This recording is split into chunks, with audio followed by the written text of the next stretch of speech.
जब हम अंतरिक्ष में तारों, ग्रहों और भी आकाशीय पिंडों को देखते हैं, अपने शरीर पर दृष्टि डालते हैं, आत्मा, परमात्मा और पूरे ब्रह्मांड के बारे में गहराई से मनन चिंतन करते हैं, तब हमें ये अनुभव होता है कि ये सृष्टि एक वैज्ञानिक ढंग से अति बुद्धिमत्ता पूर्वक व्यवस्थित तरीके से बनाई गई एक रहस्यमय संरचना है। अगर आप थ्योरेटिकल फिजिक्स में अनुसंधान करेंगे तो आपको ये मालूम पड़ेगा कि जो पूरा यूनिवर्स है उसका केवल 5% ही हमें दिखता है। आपको जितने भी स्टार्स, गैलेक्सीज और ये पूरा ब्रह्मांड दिखाई देता है, ये केवल 5% है, जबकि 95% जो ब्रह्मांड है वो डार्क है। उसे डार्क मैटर और डार्क एनर्जी कहते हैं। डार्क एनर्जी के बारे में लोगों को इतना भी नॉलेज नहीं है कि ये क्या पदार्थ है, ये किससे बना, ये कोई एनर्जी है, वेव्स है, स्ट्रिंग्स है या फिर पार्टिकल, इसे कोई नहीं जानता, लेकिन वो है, उसका अस्तित्व है इस ब्रह्मांड में। इसी प्रकार ग्रेविटॉन आदि पार्टिकल्स क्या होते हैं, वैक्यूम एनर्जी क्या पदार्थ है, स्पेस की वास्तविक संरचना क्या है,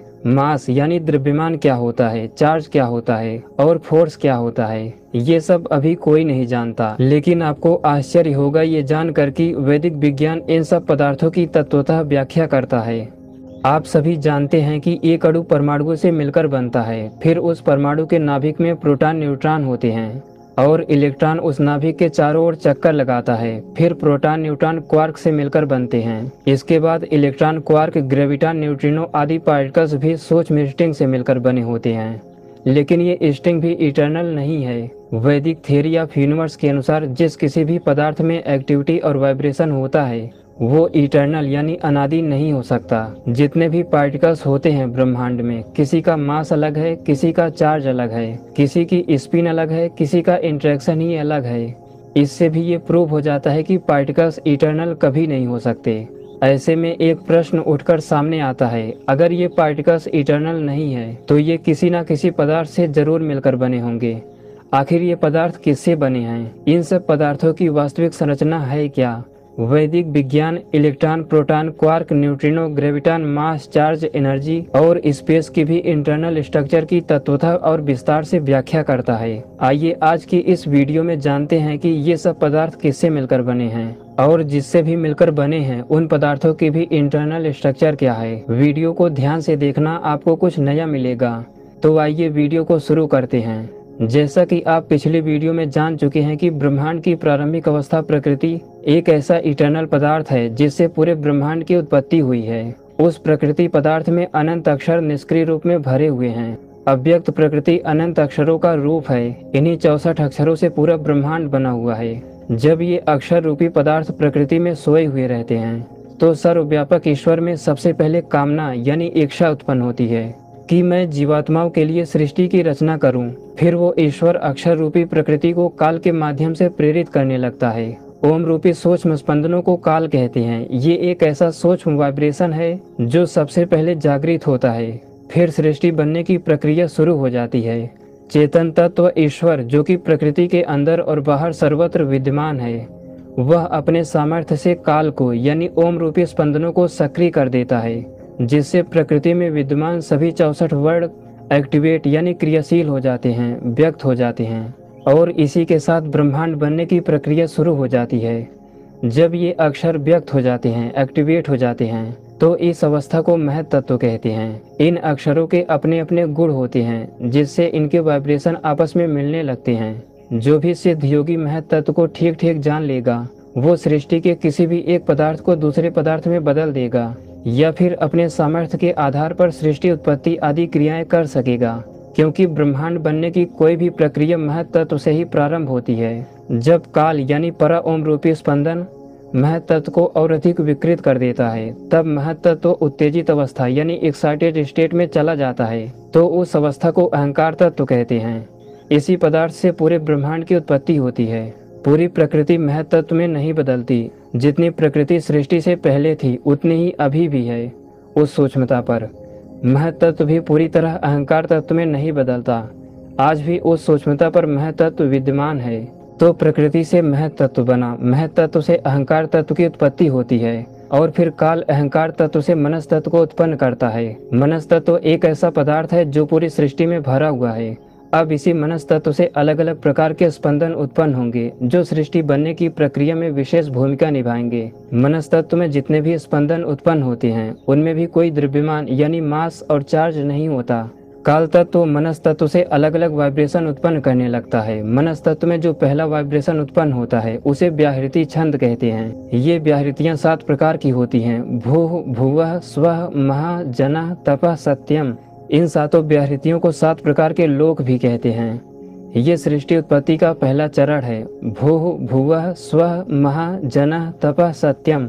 ये 7 व्याहृतियां सृष्टि के आधार हैं। अगर ब्राह्मण ग्रंथों में देखेंगे तो भू नामक स्पंदन की अधिकता में इलेक्ट्रॉन, ग्रेविटॉन जैसे पार्टिकल्स की उत्पत्ति होती है। भुवा नामक वाइब्रेशन की अधिकता में स्पेस यानी अंतरिक्ष की उत्पत्ति होती है। इसी प्रकार स्व नामक स्पंदन की अधिकता में फोटॉन पार्टिकल्स की उत्पत्ति होती है। लेकिन इन पदार्थों की चर्चा वीडियो में आगे करेंगे। अभी इन 7 व्याहृति छंदों के बारे में जान लेते हैं। मनस तत्व में सबसे पहले भू नामक स्पंदन की उत्पत्ति होती है। इसमें मनस तत्व की प्रधानता होती है। आगे चलकर मनस तत्व से इलेक्ट्रॉन, प्रोटॉन, क्वार्क आदि ऐसे पार्टिकल्स और वेव्स का निर्माण होता है जिनमें प्रकाश यानी लाइट बहुत कम होती है। पृथ्वी जैसे अप्रकाशित ग्रहों में भी भू नामक स्पंदनों की अधिकता होती है। भू नामक ये स्पंदन आगे उत्पन्न होने वाले दूसरे बड़े स्पंदनों को उत्पन्न करने और आधार देने में विशेष भूमिका निभाते हैं।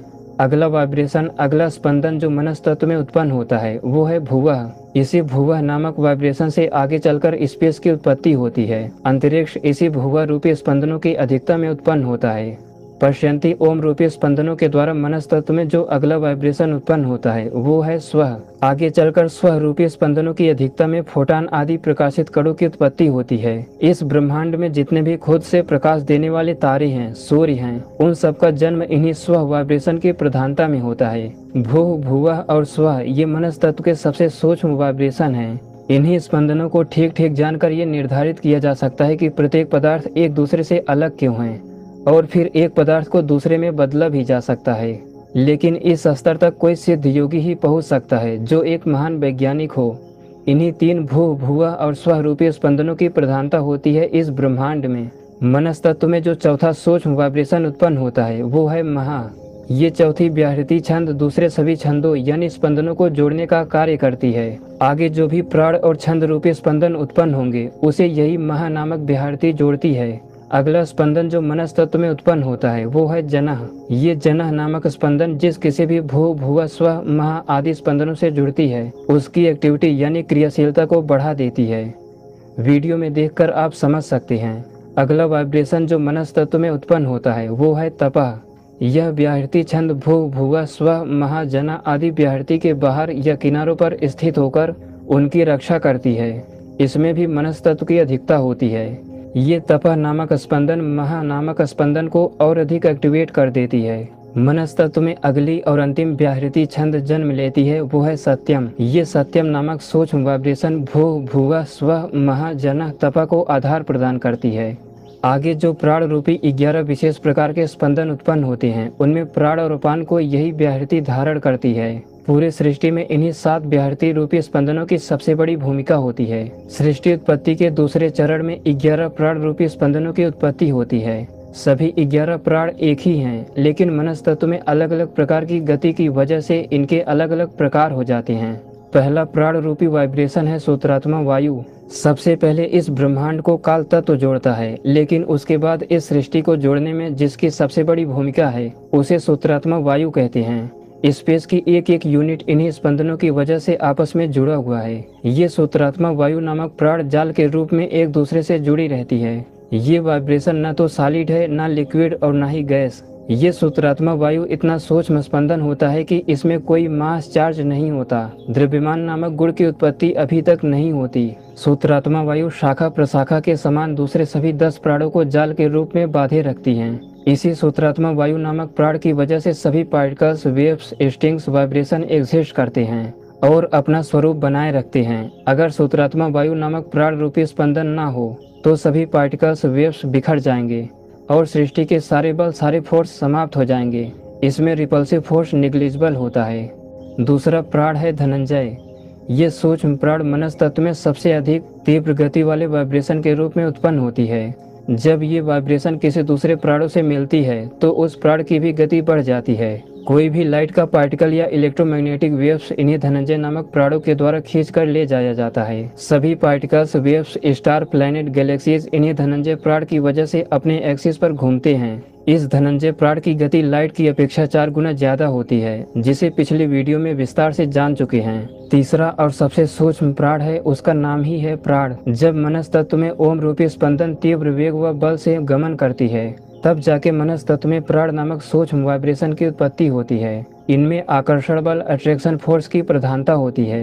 पूरी सृष्टि में जितने भी आकर्षण बल हैं, जहाँ भी आकर्षण बल है, सब इसी प्राण रूपी स्पंदन की वजह से उत्पन्न हुआ है। यह वाइब्रेशन सभी पदार्थों को, पार्टिकल्स को आकर्षण बल से युक्त करता हुआ उन पार्टिकल्स या वेव्स में भीतर से बाहर की तरफ निरंतर संचरित होता रहता है। अगला वाइब्रेशन जो उत्पन्न होता है वो है अपान। ये अपान नामक सूक्ष्म वाइब्रेशन मनस तत्व में ठीक ऐसे ही उत्पन्न होता है, जिसकी गति ऊपर बताई गई प्राण नामक स्पंदनों के विपरीत होती है। ये अपान नामक वाइब्रेशन किसी दूसरे 10 प्राणों को या फिर पार्टिकल्स, वेव्स को अलग करने के स्वभाव से युक्त होता है। मतलब इसमें प्रतिकर्षण बल, रिपल्सिव फोर्स अधिक होता है। प्राण नामक स्पंदनों के प्रति ये आकर्षण का भाव रखती हैं। प्राण नामक सूक्ष्म जो वाइब्रेशन है वो सत्वगुण प्रधान होता है, लेकिन ये अपान नामक वाइब्रेशन रजोगुण प्रधान होता है। प्राण रूपी स्पंदनों में सत्वगुण अधिक होने से इनमें बल यानी फोर्स अधिक होता है, लेकिन अपान नामक स्पंदनों में रजोगुण अधिक होने की वजह से इनमें एक्टिविटी अर्थात क्रियाशीलता अधिक होती है।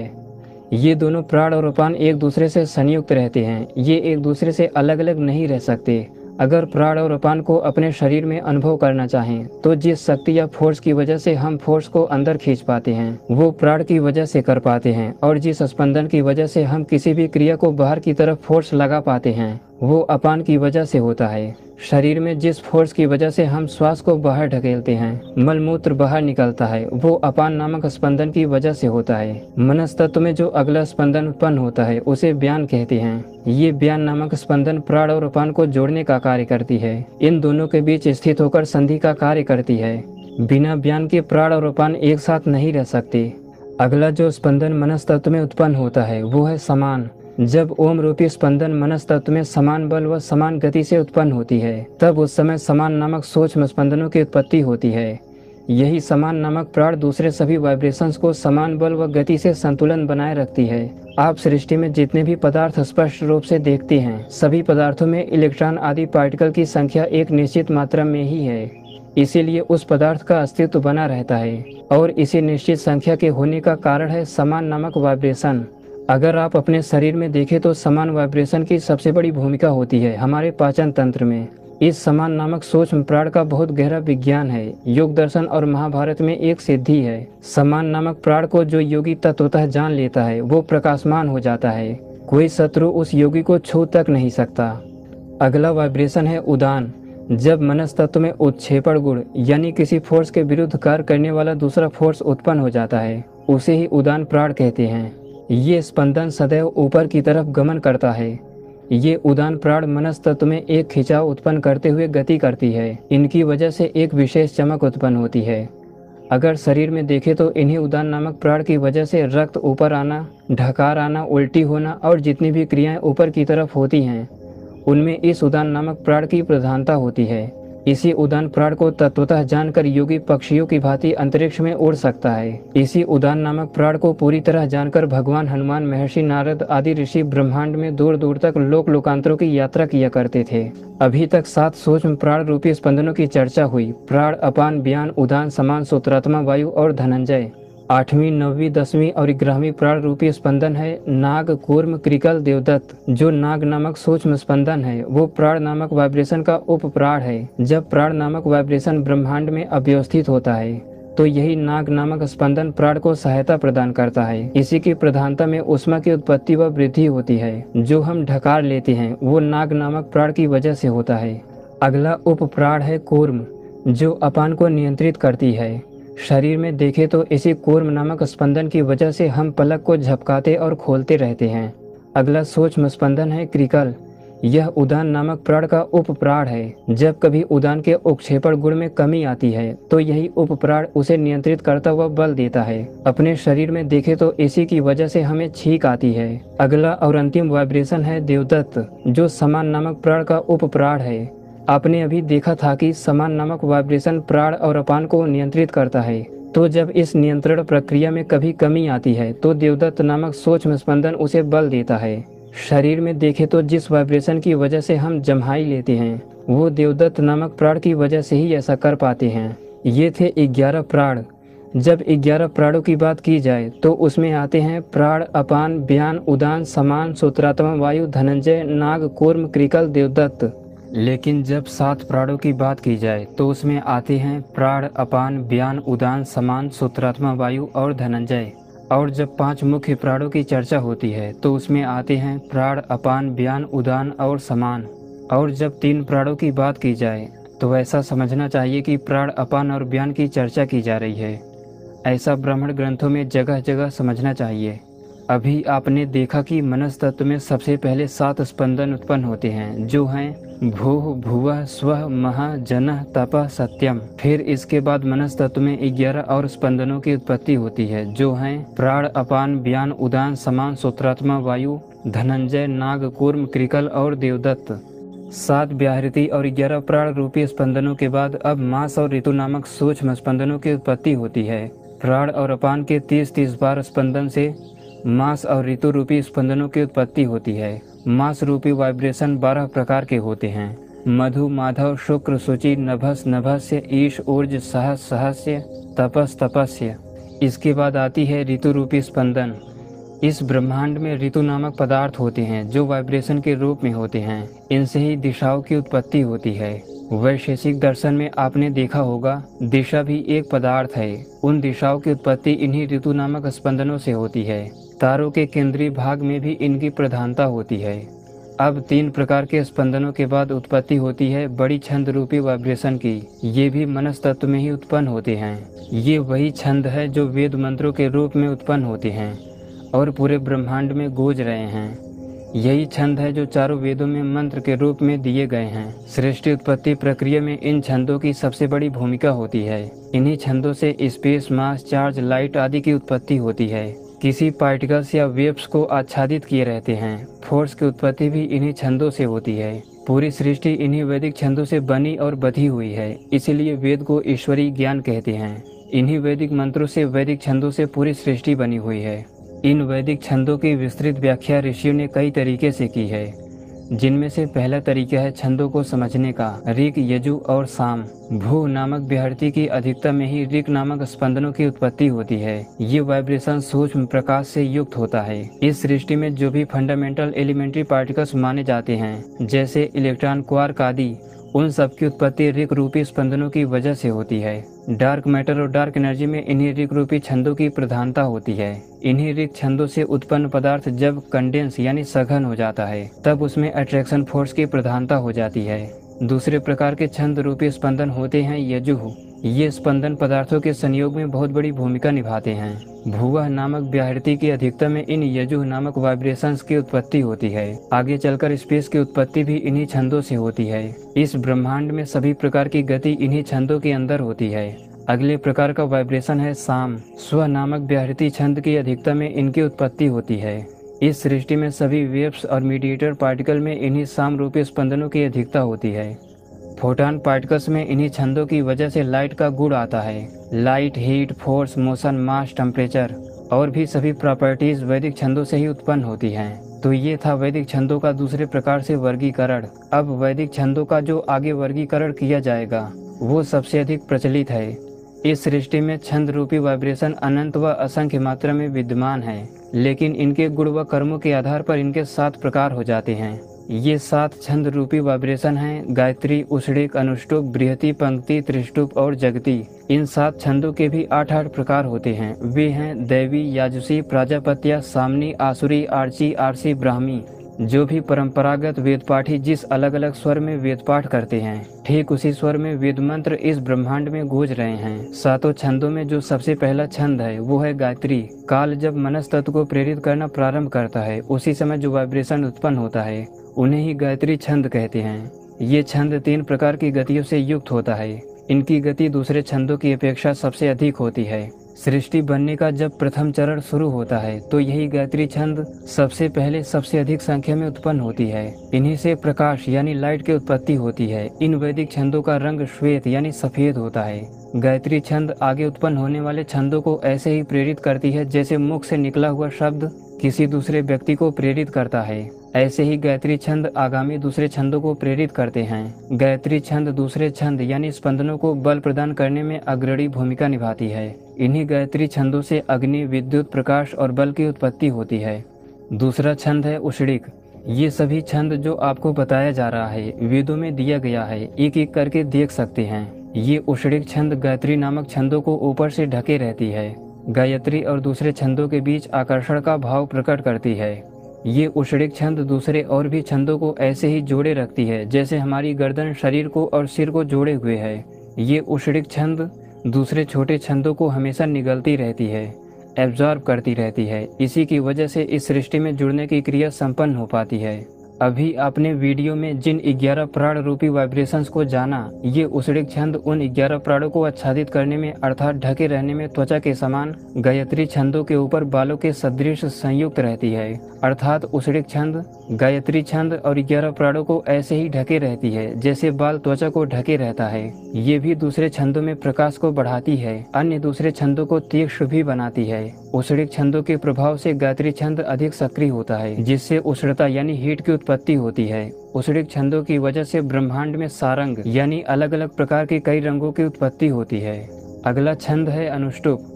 अनुष्टुप छंद दूसरे अन्य छंदों को नियंत्रित किए रहता है। अनुष्टुप छंदों की उपस्थिति में दूसरे छंद अपना अपना कार्य और अधिक सरलता से कर पाते हैं। जैसे अगर कोई छंद लाइट को उत्पन्न करती है तो वही छंद अनुष्टुप छंद के साथ मिलकर सरलता से और अधिक लाइट को उत्पन्न करेगी। ये छंद प्राण रूपी वाइब्रेशन से निरंतर बहती रहती हैं।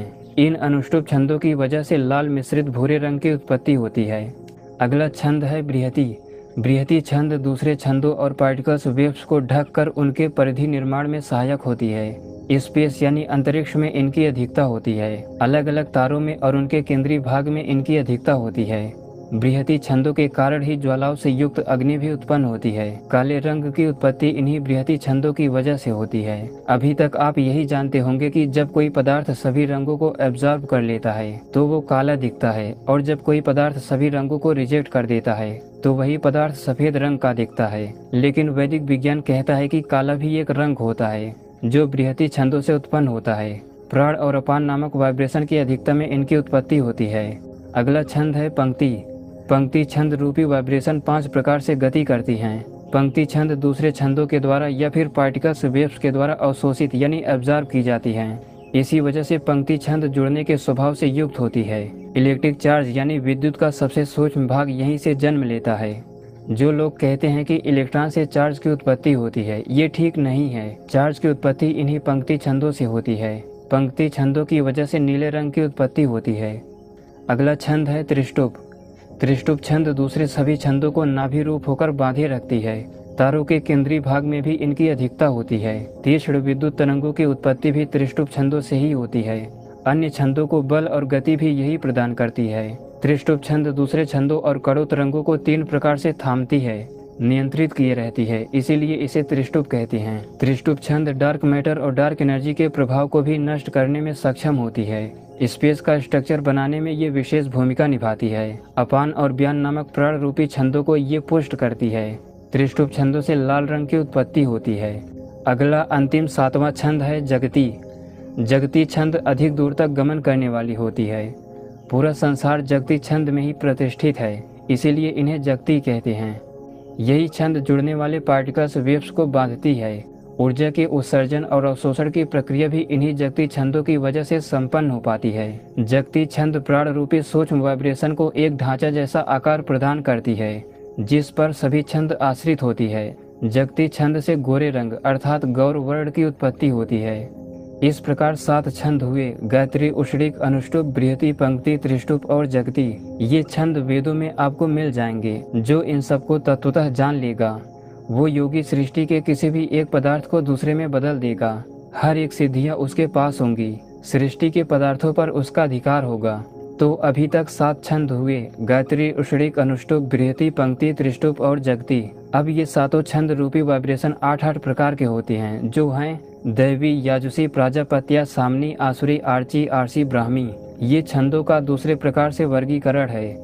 पहला छंद है दैवी। इस ब्रह्मांड में सबसे पहले इन्हीं छंदों की उत्पत्ति होती है। ओम भूः भुवः स्वः, ये व्याहृति ही दैवी छंद है, जो कि एक एक अक्षर की होती है। दैवी छंदों के कारण ही सूक्ष्म प्रकाश और सूक्ष्म आकर्षण बल की उत्पत्ति होती है। जैसा कि अभी मैंने बताया, गायत्री, उषड़िक आदि 7 छंद 8-8 प्रकार के होते हैं, जैसे स्क्रीन पर आप देख सकते हैं। दैवी गायत्री, दैवी उषड़िक, दैवी अनुष्टुप, दैवी बृहति, दैवी पंक्ति, दैवी त्रिष्टुप और दैवी जगति। दैवी गायत्री में 1 अक्षर होते हैं, फिर एक एक अक्षर बढ़ते चले जाते हैं। दैवी गायत्री में 1 अक्षर, दैवी उषड़िक में 2 अक्षर, दैवी अनुष्टुप में 3 अक्षर, दैवी बृहति में 4 अक्षर, दैवी पंक्ति में 5 अक्षर, दैवी त्रिष्टुप में 6 अक्षर और दैवी जगति में 7 अक्षर होते हैं। दूसरा छंद है याजुषी। इसी के प्रभाव से आगे उत्पन्न होने वाले छंदों में गति की शुरुआत होती है और जुड़ने की प्रक्रिया उत्पन्न होने लगती है। इसी समय स्पेस यानी अंतरिक्ष की संरचना बनने लगती है। संपूर्ण पदार्थ निरंतर हलचल करने लगता है। याजुसी गायत्री में 6 अक्षर होते हैं, याजुसी उषड़िक में 7 अक्षर होते हैं, याजुसी अनुष्टुप में 8 अक्षर होते हैं, याजुसी बृहति में 9 अक्षर होते हैं, याजुसी पंक्ति में 10 अक्षर होते हैं, याजुसी त्रिष्टुप में 11 अक्षर होते हैं और याजुसी जगति में 12 अक्षर होते हैं। अब तीसरा छंद है प्राजापत्य। प्रजापत्य छंद के उत्पन्न हो जाने पर दूसरे छंद रूपी स्पंदनों में संयोग की प्रक्रिया तीव्र हो जाती है। तालिका में इनमें अक्षरों की संख्या देख सकते हैं। प्राजापत्य गायत्री में 8 अक्षर होते हैं, फिर 4-4 अक्षर बढ़ते चले जाते हैं। प्राजापत्य गायत्री में 8 अक्षर होते हैं, प्राजापत्य उषड़िक में 12 अक्षर होते हैं, प्राजापत्य अनुष्टुप में 16 अक्षर होते हैं और फिर प्राजापत्य बृहति में 20 अक्षर होते हैं, प्राजापत्य पंक्ति में 24 अक्षर होते हैं, प्राजापत्य त्रिष्टुप में 28 अक्षर होते हैं, प्राजापत्य जगति में 32 अक्षर होते हैं। चौथा छंद है सामनी। अलग अलग इलेक्ट्रोमैग्नेटिक वेव्स और जितने भी मीडिएटर पार्टिकल हैं, इन सब की उत्पत्ति सामनी छंद से होती है। इस छंद के प्रभाव से लाइट, हीट और अलग अलग प्रकार के फोर्स की समृद्धि होती है। इस समय तक ब्रह्मांड में तीव्र हलचल प्रारंभ हो जाती है। इन्हें भी तालिका में देख सकते हैं। सामनी गायत्री में 12 अक्षर, सामनी उषड़िक में 14 अक्षर, सामनी अनुष्टुप में 16 अक्षर, सामनी बृहति में 18 अक्षर, सामनी पंक्ति में 20 अक्षर, सामनी त्रिष्टुप में 22 अक्षर, सामनी जगति में 24 अक्षर होते हैं। इस तरह 2-2 अक्षर बढ़ते चले जाते हैं। पांचवा छंद है आसुरी। इसी को जानने के लिए वीडियो को शुरू किया गया था। आसुरी छंद के प्रभाव से ही डार्क मैटर और डार्क एनर्जी की उत्पत्ति होती है, जिसे असुर पदार्थ और असुर ऊर्जा कहते हैं। आसुरी छंद में आकर्षण बल बहुत कम होता है अथवा निग्लिजिबल होता है, लेकिन होता अवश्य है, नहीं तो डार्क मैटर और डार्क एनर्जी बिखर जाएगी। आसुरी छंद में रिपल्सिव फोर्स यानी प्रतिकर्षण बल बहुत अधिक होता है। इसमें अपान नामक प्राण और मनस तत्व की अधिकता होती है। आप आसुरी छंद को तालिका में देख पा रहे हैं कि एक एक अक्षर कम होता चला जा रहा है। तो आसुरी गायत्री में 15 अक्षर होता है, आसुरी उषड़िक में 14 अक्षर होता है, आसुरी अनुष्टुप में 13 अक्षर, आसुरी बृहति में 12 अक्षर, आसुरी पंक्ति में 11 अक्षर होते हैं, आसुरी त्रिष्टुप में 10 अक्षर और आसुरी जगति में 9 अक्षर होता है। जिस क्रम से इन छंदों को बताया जा रहा है, उसी क्रम से ये उत्पन्न भी होते हैं सृष्टि के आदि में। अगला छंद है आर्ची। आर्ची छंदों की प्रधानता में इलेक्ट्रॉन, प्रोटॉन या फिर ग्रह तारे जिनमें बहुत कम प्रकाश होता है, उन सब की उत्पत्ति होने लगती है। आर्ची छंद संघनन की प्रक्रिया को भी तीव्र बनाती है।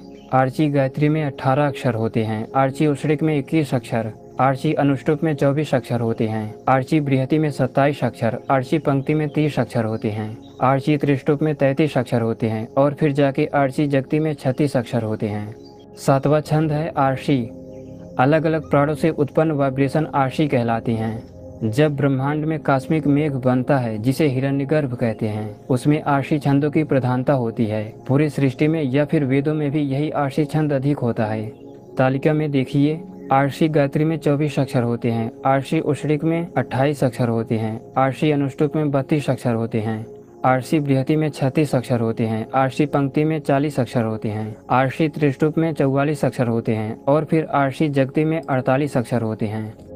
आठवां और अंतिम छंद है ब्राह्मी। ये दूसरे छंदों के फोर्स को और अधिक समृद्ध करती है। ब्राह्मी छंद सबसे बड़ी होती है और सबसे अंत में उत्पन्न होती है। तालिका में ही दिख रहा है कि इनकी शुरुआत 36 अक्षरों से होती है, फिर 6-6 अक्षर बढ़ते चले जाते हैं। ब्राह्मी गायत्री में 36 अक्षर होते हैं, ब्राह्मी उष्णिक में 42 अक्षर होते हैं, ब्राह्मी अनुष्टुप में 48 अक्षर होते हैं, ब्राह्मी बृहति में 54 अक्षर होते हैं, ब्राह्मी पंक्ति में 60 अक्षर होते हैं, ब्राह्मी त्रिष्टुप में 66 अक्षर होते हैं और फिर ब्राह्मी जक्ति में 72 अक्षर होते हैं। वैदिक छंदों के जितने भी प्रकार हैं ये अक्षरों के अलग अलग संख्या में होने की वजह से हैं। वैदिक छंद रूपी स्पंदनों का एक और प्रकार से वर्गीकरण किया जाता है जिन्हें क्रमशः सामान्य, भौरिक, स्वराट, विराट, निचरित छंद कहते हैं। तालिका के द्वारा इन्हें भी समझ सकते हैं। पहला है सामान्य छंद। जिन छंदों में अक्षरों की संख्या तालिका के अनुसार ठीक ठीक है ये सामान्य छंद कहे जाते हैं। जितने भी छंद आपने अभी देखा तालिका में दिखाई दे रहे हैं ये सभी छंद सामान्य छंद कहे जाते हैं। दूसरा है भौरिक छंद। इस प्रकार के छंदों में सामान्य की अपेक्षा एक अक्षर अधिक होता है। तीसरा है स्वराट छंद। जब किसी छंद में अक्षरों की संख्या सामान्य की अपेक्षा 2 अधिक होती है तब उसे स्वराट छंद कहा जाता है। अगला छंद है विराट। जब किसी छंद में अक्षरों की संख्या सामान्य छंदों से 2 कम होती है तो वह छंद विराट कहा जाता है। अंतिम और 5वां छंद है निचरित। जब सामान्य छंद में से एक अक्षर कम हो जाता है उस समय उसे निचरित कहा जाता है। ऐसे ही ब्रह्मांड में सैकड़ों प्रकार के छंद विद्यमान हैं। ये पूरी सृष्टि वैदिक छंदों से ही बनी हुई है। इन्हीं सब छंदों के विज्ञान को ठीक ठीक जानकर ऋषि महर्षि अंतरिक्ष में गमन करते थे, अलग अलग रहस्यमयी टेक्नोलॉजियों का निर्माण करते थे, इच्छा के द्वारा चलने वाले यानी वैदिक मंत्रों के आधार पर चलने वाले अस्त्र शस्त्र बनाते थे। अपने ऋषि महर्षि महापुरुष बहुत बड़े वैज्ञानिक हुआ करते थे, पूरी सृष्टि को तत्वतः जानते थे। भगवान विष्णु, महर्षि भृगु, महर्षि ब्रह्मा, महादेव भगवान शिव, महर्षि अगस्त्य, ऋषिका लोपामुद्रा, भगवान राम, श्री कृष्ण, महर्षि वेदव्यास आदि पूर्वजों के सामर्थ्य की कल्पना भी आज का बड़े से बड़ा वैज्ञानिक नहीं कर सकता। वैदिक छंदों के विज्ञान पर आधारित ये वीडियो आप जितनी ही बार देखेंगे आपके ज्ञान विज्ञान का स्तर उतना ही अधिक बढ़ता चला जाएगा और आपकी वैदिक विज्ञान के प्रति रुचि बढ़ जाएगी।